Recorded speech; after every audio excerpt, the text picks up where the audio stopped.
चंद्रहासोज्ज्वलकरा शार्दूलवरवाहना कात्यायनी शुभम दद्या देवी दानवघातिनी।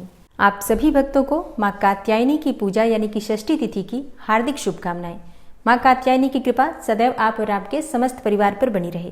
दोस्तों, नवरात्रि की षष्ठी तिथि पर माँ कात्यायनी की पूजा की जाती है, जो कि माँ दुर्गा का छठा स्वरूप मानी जाती हैं। इनकी पूजा करने से धर्म, अर्थ, काम और मोक्ष चारों पदार्थों की प्राप्ति हो जाती है। माँ कात्यायनी अत्यंत करुणामयी है, इसलिए इनकी पूजा करने से समस्त प्रकार की कामनाएं भक्तों की पूर्ण हो जाती हैं। नवरात्रि के छठे दिन पूरे भक्तिभाव से हमें इनकी आराधना जरूर करनी चाहिए। आज की वीडियो में आप सुनेंगे नवरात्रि के छठे दिन माँ कात्यायनी की कथा, आरती, क्षमा प्रार्थना और पूजा विधि। और अब सुनते हैं माँ कात्यायनी की कथा। भगवती जगदम्बा दुर्गा का छठा स्वरूप मानी जाती है माँ कात्यायनी, और माँ पार्वती का ही दूसरा नाम है कात्यायनी। माँ कात्यायनी के विषय में स्कंद पुराण में उल्लेख मिलता है कि वे परमेश्वर के नैसर्गिक क्रोध से उत्पन्न हुई थी, जिन्होंने देवी पार्वती द्वारा दी गई सिंह पर आरूढ़ होकर महिषासुर का वध किया था। माँ कात्यायनी को शक्ति की आदि रूपा कहा गया है। जो साधक माँ की आराधना करने में अपना सर्वस्व निछावर कर देता है, मतलब उनके चरणों में अपने आप को सर्वस्व निवेदित कर देता है, परिपूर्ण आत्मदान करने वाले ऐसे भक्तों को सहज भाव से माँ के दर्शन प्राप्त हो जाते हैं। माँ दुर्गा का नाम कात्यायनी कैसे पड़ा, इसके पीछे एक पौराणिक कथा है।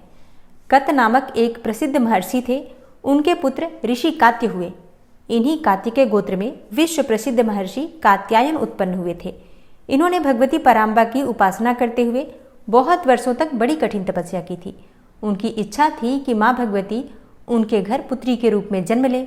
माँ भगवती ने उनकी ये प्रार्थना स्वीकार कर ली। कुछ समय के पश्चात जब दानव महिषासुर का अत्याचार पृथ्वी पर बढ़ गया, तब भगवान ब्रह्मा, विष्णु, महेश तीनों ने अपने अपने तेज का अंश देकर महिषासुर के विनाश के लिए एक देवी को उत्पन्न किया। महर्षि कात्यायन ने सर्वप्रथम इनकी पूजा की थी, इसी कारण वे कात्यायनी कहलाईं। पुराणों में एक ऐसी कथा भी मिलती है कि ये महर्षि कात्यायन के यहाँ पुत्री के रूप में उत्पन्न हुई थी। आश्विन मास के कृष्ण पक्ष की चतुर्दशी को जन्म लिया। फिर शुक्ल पक्ष की सप्तमी, अष्टमी और नौमी तक 3 दिनों तक इन्होंने कात्यायन ऋषि की पूजा ग्रहण करके दशमी को महिषासुर का वध किया था। माँ कात्यायनी अमोघ फल देने वाली है। भगवान कृष्ण को पति रूप में पाने के लिए जब ब्रज की गोपियों ने इन्हीं की पूजा की थी, तो कालिंदी यमुना के तट पर की थी। वे ब्रजमंडल की अधिष्ठात्री देवी के रूप में प्रतिष्ठित हैं। माँ कात्यायनी का स्वरूप अत्यंत चमकीला और भास्वर है। इनकी 4 भुजाएं हैं। माँ कात्यायनी का दाहिनी तरफ का ऊपर वाला हाथ अभय मुद्रा में तथा नीचे वाला हाथ वर मुद्रा में है। बाईं तरफ के ऊपर वाले हाथ में तलवार है और नीचे वाले हाथ में कमल का पुष्प सुशोभित है। इनका वाहन सिंह है। माँ कात्यायनी की भक्ति और उपासना द्वारा मनुष्य को बड़ी सरलता से अर्थ, धर्म, काम और मोक्ष चारों फलों की प्राप्ति हो जाती है, और ऐसा साधक इस लोक में स्थित रहकर भी अलौकिक तेज और प्रभाव से युक्त हो जाता है। नवरात्रि की षष्ठी तिथि के दिन प्रातःकाल जल्दी उठकर नित्य कर्मों से निवृत्त होकर स्नान करके और माँ कात्यायनी की पूजा करनी चाहिए। सबसे पहले भगवान सूर्यदेव को जल अर्पित कर लीजिए। उसके बाद अपने घर के मंदिर में माँ को जहाँ पर आपने स्थापित किया है, वहाँ पर धूप दीप प्रज्वलित करके विधि विधान से माँ की पूजा कीजिए। माँ का प्रिय पुष्प है लाल, गुड़हल और गुलाब का पुष्प। इसके अलावा आप चाहें तो पीले पुष्प भी अर्पित कर सकते हैं, जैसे कि गेंदे के पुष्प। माँ का प्रिय रंग है लाल और पीला। इनमें से किसी भी रंग के वस्त्र धारण करके माँ की आप आराधना कर सकते हैं। और नवरात्रि की षष्ठी तिथि पर माँ कात्यायनी को शहद का भोग अर्पित करने से मन वांछित फल की प्राप्ति होती है। इसके अलावा आप चाहें तो फलों का भोग भी लगा सकते हैं, सफ़ेद मिठाइयों का भोग लगा सकते हैं, जो भी आपके पास उपलब्ध हो, लेकिन शहद का भोग अवश्य लगाना चाहिए। शहद का भोग लगाकर आप प्रसाद स्वरूप परिवार के सभी सदस्य ग्रहण कर सकते हैं, चाहे तो किसी ब्राह्मण को दान कर सकते हैं। विधि विधान से माँ की पूजा कीजिए, मंत्रों का जप कीजिए। मंत्र कौन से हैं जिनका आज हमें जप करना चाहिए? या देवी सर्वभूतेषु माँ कात्यायनी रूपेण संस्थिता नमस्तस्यै नमस्तस्यै नमस्तस्यै नमो नमः। माँ कात्यायनी का बीज मंत्र है क्लीं श्रीं त्रिनेत्राय नमः। एक और मंत्र नोट कर लीजिए, ओम देवी कात्यायन्यै नमः। इस मंत्र के द्वारा भी आप माँ की आराधना कर सकते हैं। मन चाहा पति पाने की कामना है तो आपको इस मंत्र का जप करना चाहिए। ओम कात्यायनी महामाये महायोगिन्यधीश्वरी नंद गोप सुतम देवी पति में कुरुते नमः। और हाँ, मन चाही पत्नी या फिर सुंदर योग्य जीवन साथी पाने की कामना है तो इस मंत्र का जप कीजिए। पत्नी मनोरमां देहि मनोवृत्तानुसारिणीं तारिणीं दुर्ग संसार सागरस्य कुलोद्भवाम। इस मंत्र का जप आपको कम से कम 108 बार करना चाहिए रुद्राक्ष की माला से। अधिक भी कर सकते हैं, 5 माला, 7 माला, 11 माला। आज से प्रारंभ करके कम से कम 3 महीने लगातार कीजिए, निश्चित ही आपकी जो कामना है पूर्ण होती है। इसके अलावा आज के दिन आप दुर्गा सप्तशती का पाठ कर सकते हैं। अच्छा, अगर आप 7 दिनों में दुर्गा सप्तशती पढ़ रहे हैं, जैसे कि जो मैंने बताया है उसके अनुसार, तो षष्ठी तिथि के दिन आपको 11वें अध्याय का पाठ करना है। और जो भक्त पूरे दुर्गा सप्तशती का पाठ कर रहे हैं वो पूरे दुर्गा सप्तशती का पाठ प्रतिदिन जैसे वो कर रहे हैं कर सकते हैं। दुर्गा चालीसा का पाठ आपको करना चाहिए। माँ दुर्गा के किसी भी मंत्र का अधिक से अधिक संख्या में जप करना चाहिए। माँ कात्यायनी की पूजा विशेष रूप से गोधूली बेला में मतलब संध्या काल में की जाती है।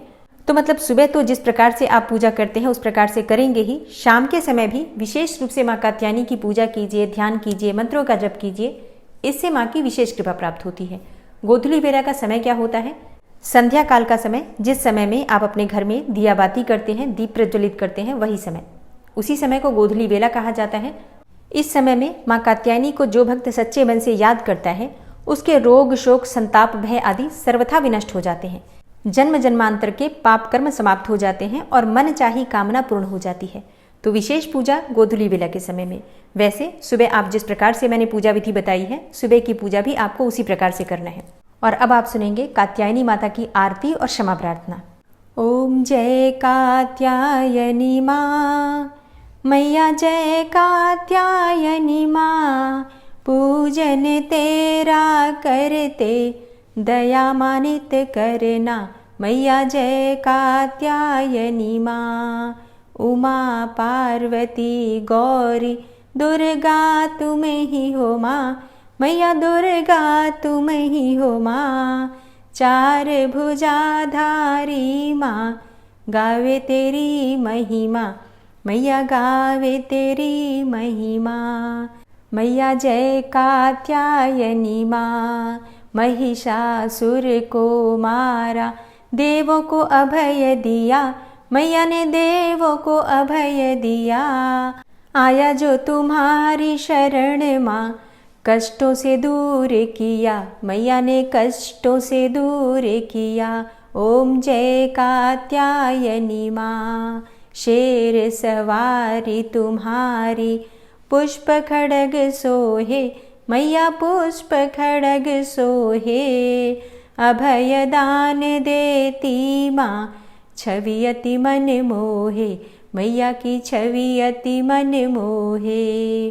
मैया जय कात्यायनी माँ, ब्रह्म स्वरूपा माता, दोषों से मुक्त करो, हमें दोषों से मुक्त करो। दुर्गुण हर लो माता, भक्तों पे दया करो। मैया भक्तों पर दया करो। जय कात्यायनी माँ, मैया जय कात्यायनी माँ। छठवें नवरात्रि में पूजे जन माता, मैया को पूजे जन माता।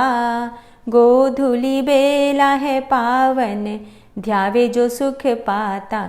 मैया को ध्यावे जो सुख पाता। मैया जय कात्यायनी माता, हम अज्ञानी हैं मैया, ज्ञान प्रदान करो, हमें ज्ञान प्रदान करो। कब से तुम्हें पुकारे माता, दर्शन दो। मैया हमको दर्शन दो।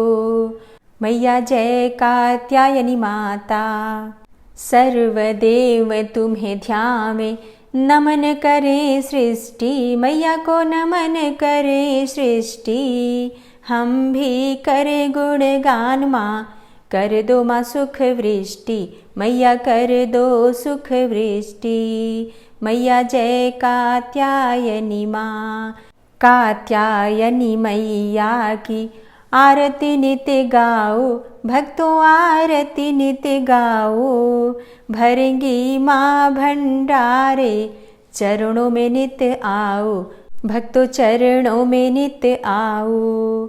ओम जय कात्यायनी माँ, मैया जय कात्यायनी माँ।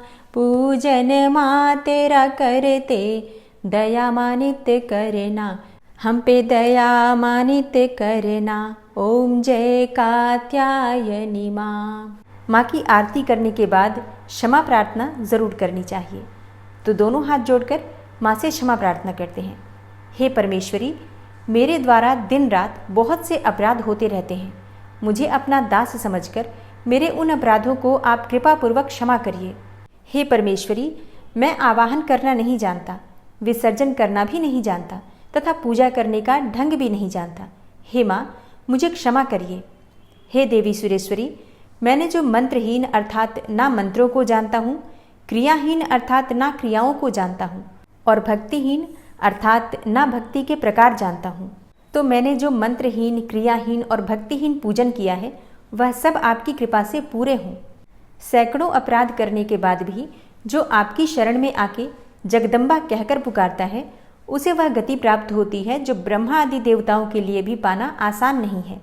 हे जगदम्बिके, मैं अपराधी हूँ किंतु आपकी शरण में आया हूँ। इस समय दया का पात्र हूँ, आप जैसा चाहें वैसा करें। हे देवी परमेश्वरी, अज्ञानवश, भूल से या बुद्धि भ्रष्ट होने के कारण मैंने जो भी न्यूनता या अधिकता कर दी हो वह सब क्षमा करें और प्रसन्न हो। हे सच्चिदानंद स्वरूपा परमेश्वरी, जगन माता कामेश्वरी, आप प्रेम पूर्वक मेरी यह पूजा स्वीकार करें और मुझ पर प्रसन्न रहें। हे देवी सुरेश्वरी, आप गोपनीय से भी गोपनीय वस्तु की रक्षा करने वाली हैं। मेरे निवेदन किए हुए इस जप को ग्रहण करिए। आपकी कृपा से मुझे सिद्धि की प्राप्ति हो। इस प्रकार क्षमा प्रार्थना मंत्र के पाठ से दुर्गा माता आपके जाने अनजाने में हुए सारे अपराधों को क्षमा करेंगी और उनकी कृपा सदैव आपके ऊपर बनी रहेगी। दोस्तों, नवरात्रि की अष्टमी और नवमी, कलश विसर्जन और पारण का शुभ मुहूर्त क्या है, अगर आप जानना चाहते हैं तो चैनल पर वीडियो अपलोड हो चुकी है, ज़रूर देख लीजिए। और आज की वीडियो आपको कैसी लगी कमेंट बॉक्स में ज़रूर बताइए। वीडियो अच्छी लगी हो तो लाइक कीजिए, शेयर कीजिए और चैनल पर पहली बार आए हैं, अगर अभी तक आपने चैनल को सब्सक्राइब नहीं किया है तो आज की वीडियो अगर आपको अच्छी लगे तो चैनल को सब्सक्राइब करके बेल आइकन को ज़रूर प्रेस कर लीजिए। इससे ये होगा कि इस चैनल पर जो भी नई वीडियो अपलोड होंगी उनकी नोटिफिकेशन आपको सही समय पर प्राप्त होगी। मिलती हूँ मैं आपसे अगली वीडियो में, तब तक के लिए जय श्री राधे।